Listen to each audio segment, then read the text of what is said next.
Bagaimana konsep merdeka, belajar dan pendidikan 4.0? Konsep ini dibagi menjadi beberapa macam. Yang pertama, asemen kompetensi minimum. Perbedaan konsep pendidikan baru ini dengan kurikulum yang digunakan sebelumnya adalah siswa diharapkan mampu menunjukkan kemampuan minimum dalam hal literasi dan numerik. Fokusnya bukanlah sebanyak apapun siswa mampu mendapatkan nilai melalui penugasan dari seorang guru. Akan tetapi, bagaimana siswa mampu berpikir secara kritis dan menggunakan kemampuan kognitif. Begitu juga dalam hal numerik atau pada pelajaran sains seperti fisika, kimia, khususnya matematika. Siswa tidak boleh hanya menghafal formula atau rumus, tetapi juga menemukan konsep dasar sehingga mereka bisa menerapkan untuk penyelesaian masalah yang lebih luas. Yang kedua, survei karakter. Cukup melegakan bahwa akhirnya pemerintah mengakui pendidikan di Indonesia adalah investasi yang mahal. Sebab setiap daerah memiliki keunikan manusia yang berbeda-beda dan tidak mungkin dipaksakan untuk menerapkan satu sistem dengan indikator tetap. Pada konsep survei karakter, pemerintah akan menilai seluruh terkait kualitas pendidikan di sekolah. Bukan hanya tentang hasil belajar, akan tetapi juga ekosistem dan infrastruktur pendidikan yang tersedia. Dengan kata lain, pengembangan kualitas pendidikan bukan lagi tentang penerapan indikator kualitas tetap, akan tetapi berdasarkan data dan hasil survei terbaru terhadap sekolah. Yang selanjutnya adalah perluasan penilaian hasil belajar. Satu hal yang paling menarik dalam konsep merdeka belajar ini adalah adanya perluasan nilai hasil belajar siswa yang tadinya hanya dari siswa ujian nasional, nilai ujian nasional, menjadi penugasan dan portofolio. Kedepannya, siswa akan diberikan ruang untuk bisa mengembangkan diri agar mereka minat dan bakat yang antusias. Dengan cara ini, stigma siswa pintar dan bodoh diharapkan bisa segera dihilangkan. Sebab manusia memiliki bakat alami yang berbeda-beda dan tidak bisa ditentukan dengan tes formal. Pemerataan kualitas pendidikan hingga ke 3T. Merdeka belajar juga dapat diartikan dengan keadilan terhadap akses pendidikan yang setara bagi seluruh siswa di Indonesia. Oleh karena itu, pemerintah membuat kebijakan afirmasi dan pemberian kuota khusus bagi siswa yang tinggal di daerah 3T. Industri 4.0 adalah momen penting dalam pemerataan kualitas pendidikan di Indonesia, sebab pada tahun 2030 nanti akan menjadi puncak dari bonus demografi Indonesia dengan 60% penduduk adalah angka kerja. Kesiapan sumber daya manusia Indonesia akan sangat menentukan keberhasilan kita dalam menghadapi persaingan industri 4.0. Khususnya di daerah 3T yang masih memiliki tingkat kelahiran yang sangat tinggi. Pengembangan pola pikir. Kemampuan inilah yang diperlukan siswa agar bisa membuat keputusan yang bijak dalam penyelesaian masalah. Sebab dalam industri 4.0 basisnya adalah data teknologi, dengan kata lain, informasi yang bisa diakses oleh semua orang. Siswa yang tidak mampu menganalisis semua informasi tersebut tentu akan gagal membuat analisis serta kesimpulan yang benar dan akurat. Hal ini akan menjadi masalah ketika para siswa masuk ke dunia industri yang telah mengadopsi machine learning dan kecerdasan buatan. Inovasi di tingkat pendidikan. Alasannya jelas, siswa akan ditantang untuk mampu berinovasi terhadap instrumen dan penyelesaian masalah. Fokusnya adalah bagaimana siswa mampu menjawab persoalan dalam bentuk proyek mata pelajaran dari sekolah. Proses ini penting bagi siswa untuk belajar mengaplikasikan teori yang mereka pelajari di kelas Akan tetapi belajar membuktikan dan siswa bukan hanya menghafal materi. Meningkatnya kecerdasan siswa. Ini adalah konsep yang paling terakhir. Dalam kurikulum pendidikan 4.0, pemerintah telah merancang standar khusus agar siswa Indonesia semakin terlatih kemampuannya. Kemampuan yang kognitif dan semakin mampu menyelesaikan masalah dengan baik. Apa rancangan perencanaan pembelajaran Al-Quran Hadis dan pembelajaran yang Anda miliki dalam menyambut era pendidikan 4.0 ini? Proses terjadi karena ada tujuan yang hendak dicapai. Akan tetapi banyak seorang guru dalam pembelajaran. Seperti banyak siswa yang tidak mencapai tujuan yang diharapkan. Pembelajaran merupakan kegiatan inti dalam proses pendidikan karena melalui kegiatan belajar diharapkan dapat dicapai tujuan pendidikan dalam bentuk terjadinya perubahan dan tingkah laku dalam diri siswa. Guru yang baik akan berusaha sedapat mungkin agar pembelajarannya berhasil. Salah satu faktor yang dapat membawa keberhasilan itu adalah adanya perencanaan pembelajaran yang dibuat guru sebelumnya.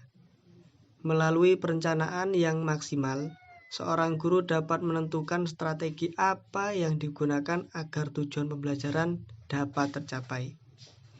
Perencanaan dapat membuat pembelajaran berlangsung secara sistematis. Proses pembelajaran tidak berlangsung seadanya, akan tetapi berlangsung secara terarah dan terorganisir. Dengan demikian, guru dapat menggunakan waktu secara efektif untuk mencapai tujuan pembelajaran dan keberhasilan pembelajaran.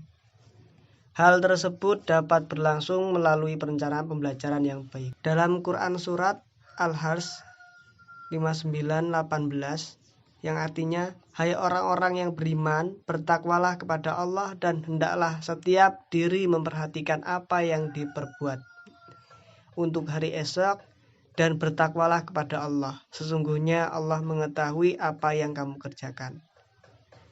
Dari ayat tadi menekankan tentang proses pencapaian tujuan dari perencanaan yang tidak boleh melihat hanya di satu waktu saja. Akan tetapi Allah menegaskan kepada orang-orang yang beriman bahwa sebagai bentuk takwanya kepadanya, kita harus memperhatikan segala sesuatu perbuatan yang dilakukan. Hal ini sejalan dengan prinsip dasar perencanaan di mana tujuan dalam pelaksanaan perencanaan adalah tujuan jangka panjang dan berkelanjutan. Secara orientasi pelaksanaannya pun harus memiliki pengaruh positif, termasuk dalam melaksanakan perencanaan pembelajaran sebelum pembelajaran dilakukan. Soal ketiga ialah bagaimana strategi pembelajaran Al-Quran Hadis dan pembelajarannya dalam menghadapi tantangan era pendidikan 4.0. Pada hal ini, era revolusi industri mengedepankan teknologi dan alat yang mengiringinya telah memposisikan guru harus menggunakan strategi-strategi pembelajaran yang relevan dengan era revolusi 4.0. Agar pembelajaran pendidikan agama Islam menjadi lebih efektif dan bervariasi, kemudahan peserta didik dalam mencari dan menerima informasi baik atau benar. Menurut guru pendidikan agama Islam harus bisa menjadi fasilitator yang bisa mengarahkan peserta didik tidak mudah terpengaruh ke dalam hal-hal yang negatif. Guru pendidikan agama Islam merupakan ujung tombak pembinaan akhlak peserta didik. Harus bisa selalu mengikuti perkembangan zaman dan teknologi di revolusi industri ini. Teknologi menjadi kebutuhan dasar setiap orang, mulai dari anak-anak hingga dewasa.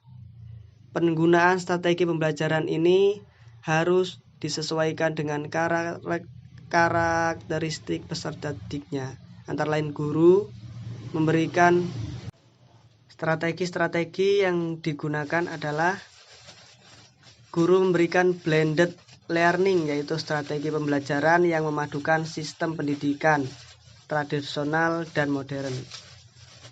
Yang kedua adalah peserta didik diberikan tugas untuk menyelesaikan suatu permasalahan dengan mencari solusi di web-web yang berkonsisten pendidikan agama Islam yang sudah terpercayakan.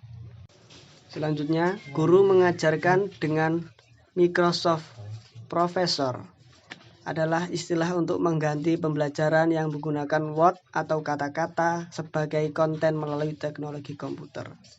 Selanjutnya, guru melakukan pembelajaran dengan sistem online, yaitu dengan memantau aktivitas dan memberikan arah kegiatan positif dengan sosial media, sehingga peserta didik dapat merasakan manfaat positif dari kemajuan teknologi yang begitu pesat dan dapat mengurangi pengaruh negatif dari yang canggihnya teknologi tersebut.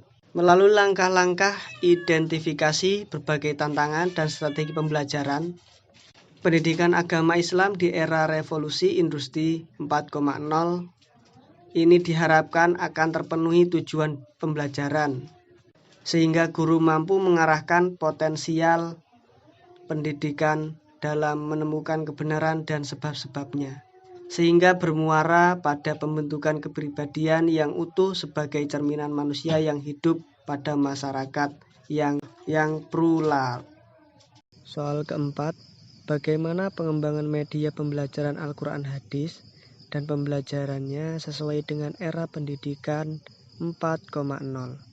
Media pembelajaran adalah sesuatu yang dapat digunakan untuk menyalurkan pesan sehingga dapat merangsang perhatian, minat, pikir, dan perasaan peserta didik dalam kegiatan belajar. Untuk mencapai tujuan pembelajaran, pengembangan media pembelajaran Al-Quran Hadis menggunakan media autoplay pada materi hukum bacaan mat arid li sukun dan mat layin di kelas. Ini sesuai dengan kenyataan bahwa belum adanya media pembelajaran yang interaktif dan efektif.